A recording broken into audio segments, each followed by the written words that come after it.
Okay, so let's give it a try with just the oil filter change, oh no, air filter change, and that's it.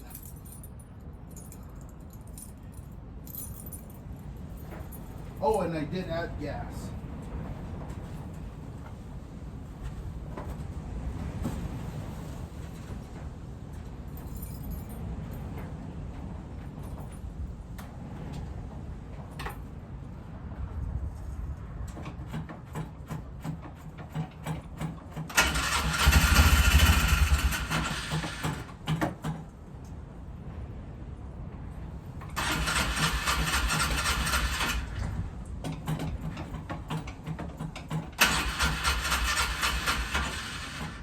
So it's got the spark.